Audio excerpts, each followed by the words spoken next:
Vandal or Phantom is a question as old as Valorant itself. Whether it's because of pros, creators, or just personal preference, a lot of people are pretty clear about their choice. And in pick rate alone, it looks like the Vandal has convincingly won the popularity contest with over 6 times the kills of the Phantom in rank. But the game has changed a lot over the past couple of years, and with change comes new and exciting metas that affect how we use our weapons. What exactly does this mean for the most popular weapon in the game? Well, you've seen the title, so you might have an idea, but I can already spoil it's not going to be so black and white anymore. Hey guys, it's Konpeki, and today I want to break down why I think the recent meta has been an accidental nerf to the Vandal. I'll dive into the history of the Vandal Phantom debate, what caused the Vandal to become so popular, how the Vandal has been secretly nerfed, and whether or not you should consider using the Phantom in today's Valorant. And while considering your choice of rifle, I also want to ask yourself whether you want to get serious about Valorant by getting coached in the Immortal roadmap program. In it, myself and my team of Radiant coaches will help you climb 500 RR guaranteed in our 10-week course or your money back. That includes live lessons, scrims, and one-on-ones from VCT level coaches. We only have 11 spots left before the next season, so click the link in the description to get started today. Now, back to the video. So as any game goes, things have changed from the start of the game to now, especially with the Vandal versus the Phantom debate. Actually, in the early days of Valorant, the community preferred the Phantom over the Vandal. Back in Berlin 2021, pros chose the Phantom 62% of the time over the Vandal at just 38%. So why is that? Well, the Phantom did and still does perform better than the Vandal in almost every task except for one tapping at range. That means better fire rate, first shot accuracy, spray control, no tracers through smokes, and even better run and gun mechanics. And when the game was still pretty new with people learning maps, abilities, and strategies, having a more diverse and forgiving weapon was definitely nice to have at the time. Even though those differences haven't changed, people slowly shifted over to the Vandal. So what changed, and why did people start to prefer the Vandal?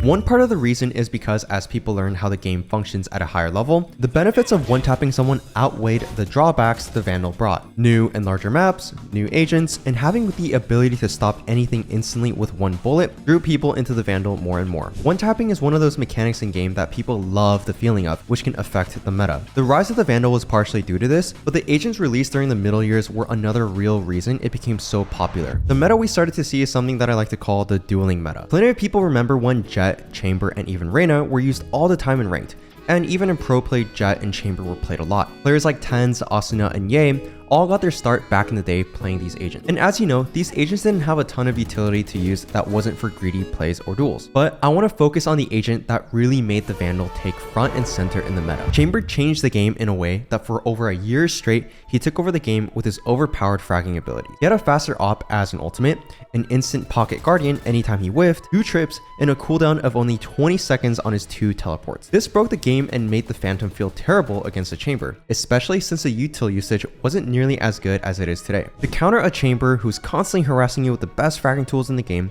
you needed to be on an even playing field for one-shot killing to stand a chance. So the Vandal started to become more and more prevalent as the game changed. But as all things do, Valorant's meta has changed once again. Between new buffs, new agents, and new maps, plus people getting better at using their util, I believe we'll start to see the Phantom being used a bit more in the coming episode. Allow me to explain. The first reason the Vandal might be suffering against the Phantom is that util usage across the player base is getting better than it was before. Just look at the difference between how Sentinels won their first international tournament in 2021 versus how they did it in 2024. Both these versions of Sentinels find themselves on Icebox, and both teams are choosing to use a Viper's Pit on a retake into the B site. But I think you'll agree that the 2 rounds are played very differently. Throwback to 2021, and the OG Sen are on an eco up against Fnatic's full Vandal buy. As Fnatic goes to plant behind the stage wall, Shazam gets spammed, turning it into an unfortunate 4v5. But Sentinels still have some small hopes of winning the round because Fnatic have chosen not to take deep control of site. So what does OG Sen do in response? They use a Viper's ult in combination with a sage wall in a desperate attempt to defuse the bomb. To say this isn't ideal is an understatement. Even though they get 3 guns out of this, that Viper's Pit could have found way more value in a gun round, especially since all of OG Sen just gets torn apart by Mystic and the rest of Fnatic spamming away in their own counter ult. This leads Mystic getting an ace into the round and leaves the Sentinels without an ultimate that could have otherwise been really useful in a later round. Now, let's compare that to the modern Sentinels that's much closer to our new meta. The new Sentinels are in the grand finals on map 5 for Madrid. In this round, they're on an equal buy,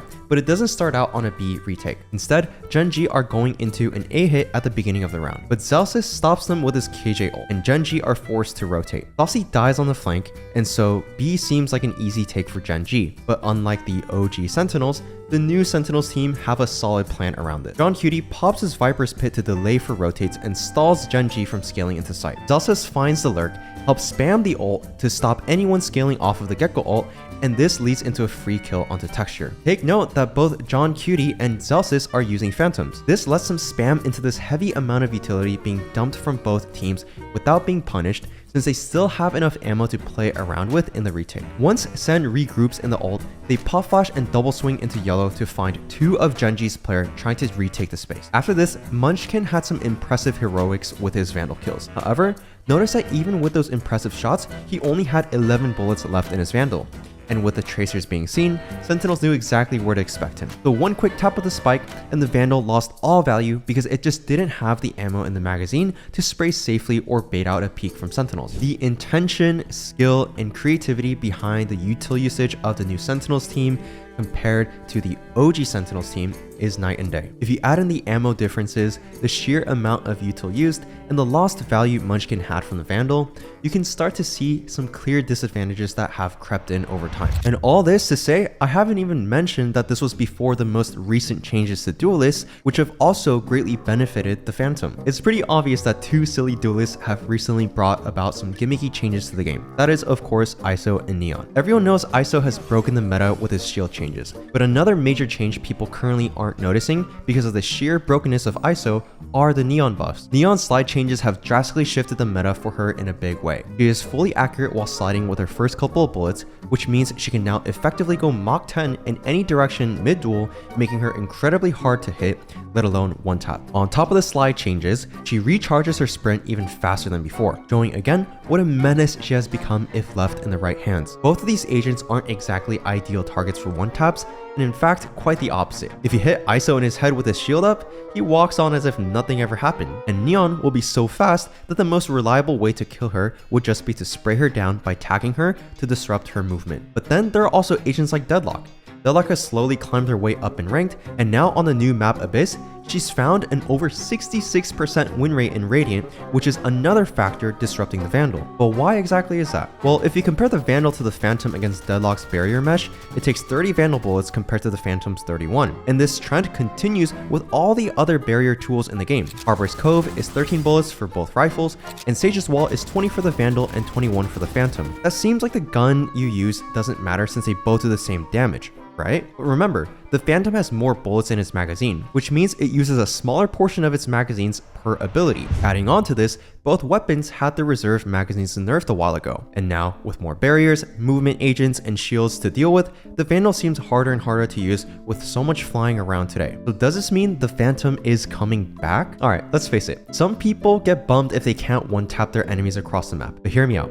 The Phantom has some serious perks in today's Valorant. It's got more ammo, better accuracy, fires bolts faster, and doesn't leave any tracers flying through smokes. That's a lot to consider compared to the Vandal. And don't just take my word for it. Let's look at the numbers straight from Riot themselves. According to their data, the Phantom blows the Vandal out of water in close quarters combat. No surprise there. But the Vandal does have a clear edge at medium and long range fights in terms of damage, so it seems like a toss-up, right? Well, there's one key detail missed in Riot's info. They gathered this data from both unrated and ranked matches. That means that all the silly stuff you get in unrated games is messing with the numbers.